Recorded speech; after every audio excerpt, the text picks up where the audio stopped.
over the last 15 years, in fact. So what we do in Norway, in Microfinance Norway, is heavily based on what started to happen in the United States already from 1985 in places like Chicago with Connie Evans, who started the Women's Self-Employment Project with group lending. And I'm mentioning group lending specifically because that's the focus of my PhD research and also have been the focus of our microfinance program in Norway for the last 15 years. So in pure group lending, actually what happens is that we add social capital in addition to access to financial capital micro-lending. So in these small lending groups, the building of social capital is additional asset. It's something extra in addition to access to. Okay, and tell us a little bit about development today in Norway. What do you see and what do you work with? I'm still in the leadership of Microfinance Norway, which I founded 15 years ago in Norway, primarily for immigrants in Norway from more than 45 different nationalities. Over the years, we've been helping out starting hundreds and hundreds of businesses. We've worked with several thousand people. It's still heavily based on assisting people with setting up the business, making the business plan, planning everything, and then the financial part is an addition at the end of the process. And we also work with groups as well as individuals.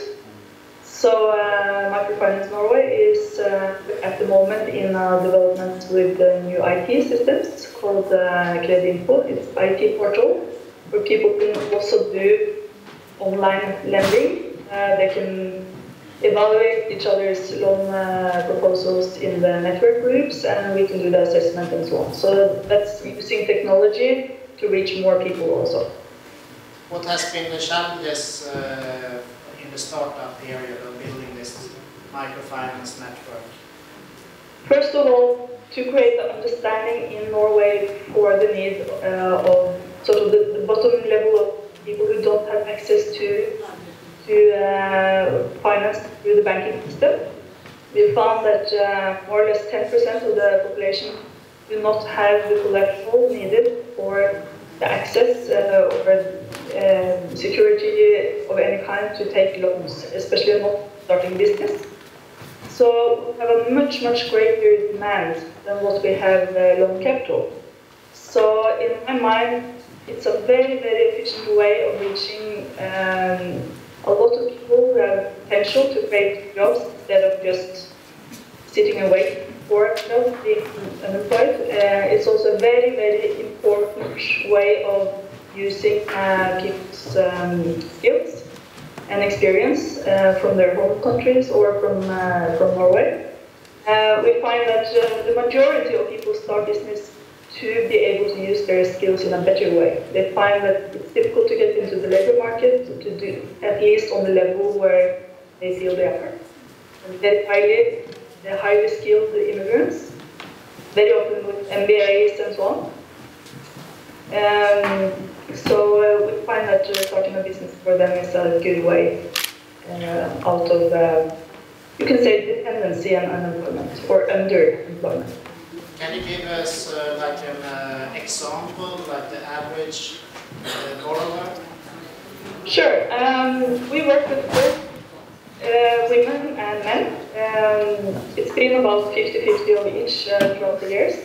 And I wish to share with you a case of a woman from Pakistan who came to Norway in the early, around 2003. And she was a single woman with four children. She had to support herself. She had some health issues and so on, but she was very fond of skiing. So she had some training in Pakistan and got some additional training from municipality in Drammen. Drammen is a very multicultural city, and she was offered training in entrepreneurship as well, and that's where I came into the picture. So I was teaching the entrepreneurship course for these women. We started a group. They were a very solid group. They bonded very deep and still work together, some of them. The group was called Masala, and they started getting the first loans. They were very afraid, so they took on 2,000 kroner for a sewing machine to begin with. But they continued to take many loans, and just now she's in the process of getting paid for a 200,000 loan. And she's expanding. She's now working in cooperation with the municipality. She's taking in work training. She has a training program for other immigrant women who she teaches to sew, and she holds courses. She has a tailoring workshop. She's a very popular woman and creating much more than just the items she sees. She creates a place to be, a place to love for these migrant women in London. So that's a good example of building much more than just what has to do with money and material things. It's about building social capital for her in London.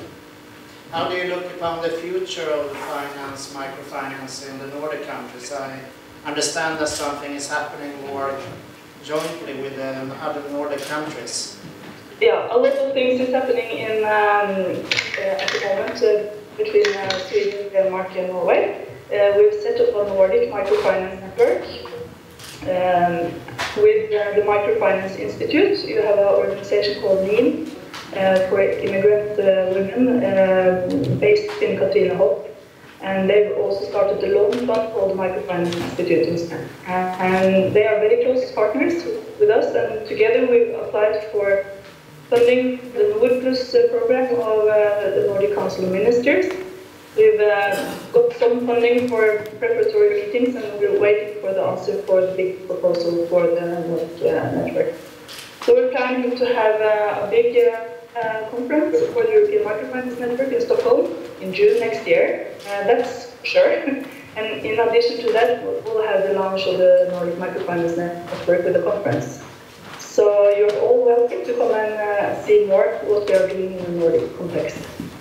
But Bernd Olav, I'd like to also add one more thing about that woman in Drammen, because we actually did a small study on her situation, what happened throughout these years, since 2004 when we started working with her, up till now. And we found that whatever we put in, time, money, loans, whatever, was 5.4 times double. So that means the social return on investment was 5.4. It means that what we put in was doubled 5.4 times.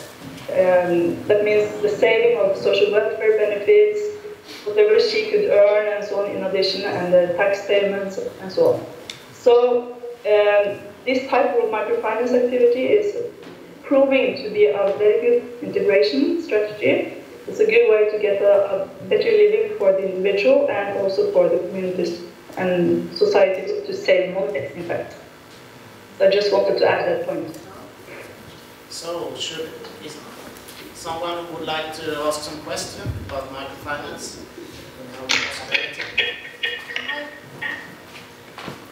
Here we go here. What's is important if I shall get microfinance support? What shall I think of? For example, if I never made a marketing plan before, for example, do I have to be able to do everything before I contact you? Or how does it work? Well, it was a bit difficult to hear your question, but I think you asked if they need to have come and need to know to do the things before they contact us. Is that the correct answer? Yes. Yeah. So basically, they need to have some kind of business ID. They don't need necessarily to have a high income or something. Basically, they can be on welfare. They can be in situations where they don't have a lot of money. What we look at is the person. the qualities of the person, how motivated, determined, what type of skills, what can we base things on. Skills do we have? We have hairdressers, we have leather makers, shoemakers, we have tailors, also people who have skills they can use in these countries as well. And then we add the technical knowledge through entrepreneurial training and helping out, showing them maybe accountants who can take care of the things and so on. So we give them access to both the knowledge, what they need to run formal business in this part of the world, and also the money and social capital through the networks we are building. Did you say how many works you have created there? I can give you one example. We don't have 100% accurate statistics of how many businesses has been set up, but we follow many of them, and we know it's many hundreds. But I can give you one concrete example. In 2005 and 2006, we had a project, and with 2 million kroner, we created 64 businesses just in that period, in 1.5 years. That was 48 loans, and we trained also 230 people, all immigrants, non-Western immigrants, on average 4 hours each. So that's how far 2 million kroner can take you with microfinance in Norway. Some additional last question? 1,300 people, but we don't know exactly how many enterprises has come out of that, because many people go to a course and start maybe several years later without a law, and we sort of lose them out of our statistics. That's why I answer it. One thing I find interesting myself is that how do you look upon culture and social entrepreneurship? You're also in the CNOC network, Research in Scandinavian Social Entrepreneurship. Do you see how culture and social entrepreneurship go together? Well, I see a very clear connection, because we have many cultural workers also in our network, and I can see how many of them are socially minded. They themselves have networks, and they often need capital and some business knowledge as well. They are really good cultural workers, but they might other aspects of running a business. So I think the culture and social business comes together very well. I have some examples of, for instance, the daughter of Mohammed Yunus, the Peace Prize laureate. She has started Sing for Hope. It's a very clear example of a social business coming out of the art and culture. She is going around to youth groups, seminars, holding fundraising concerts and so on, creating interest for culture for young people in the United States, where they never get in touch with that type of culture. She's one of the best sopranos in the United States at the moment, singing in the Metropolitan Opera. So that's one example. We have examples from Norway as well, but I think that one is very clear. Okay, thank you very much. I think that's... So see you later. Good luck with your seminar, and bye-bye. Bye, see you. Okay. Thank you. Ja, intressant. Det är något som händer runt om oss. Det här.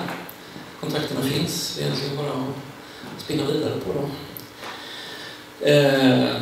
Och det är ju så, liksom alla de här idéer, väcker det idéer, så har ju Ola då jättemycket kontakter liksom över hela världen. Och vi försöker samla dem i våra projekt också, så att man lätt ska kunna få mer direktkontakt med de människor som vi tar upp här. Men nu tänkte vi göra någonting annat. Nu ska vi ha sådana här lekar för vuxna. Det är så att allting handlar ju om, när man liksom pratar affärer och business, så handlar ju alltid om relationer egentligen. Det är relationer, det är kontakter, det är det som är förutsättningen för att man överhuvudtaget ska komma någonstans. Det är så idéer utvecklas, det är så nätverk som blir hållbara byggs, och det handlar om att få kontakt. Och gör man då för att bygga relationer? Det är också något som Max och Therese har jobbat med, handgripligen i spelform. Så vi ska testa det nu. Att spela det här spelet som ni har uppfunnit, som heter Alagami. Och det har jag aldrig spelat förut, så att jag är lika nyfiken som alla andra på vad det här är. Vi behöver röja, tar jag, lite golvyta här en liten stund, så att vi tar en 15 minuters break här med, man kan fylla på kaffe och te och dricka och sådär och ta mera morotskaka och sådär. Och så när ni är klara och har satt upp det hela så samlas vi igen här och så spelar vi Alagami, så ser vi vad som händer med det. Vi tar en kort paus nu för det. Okej?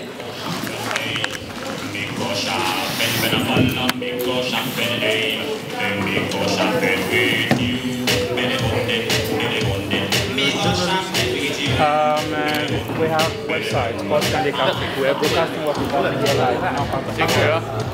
From here? Yeah. You're part of it. Okay.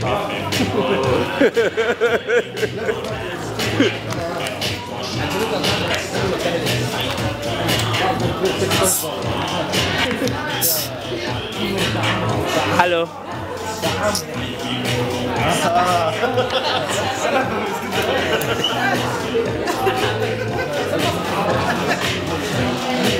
I mean, you're this bored.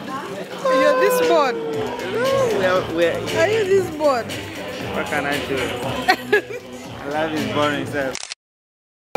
No, that one is the one that is recording live. We are using this one as a backup, so that we will record, and he has another one that is. Madam, you are smelling so good. You have to show me where, madam. Smelling where? The contact is that you are going to give me about it.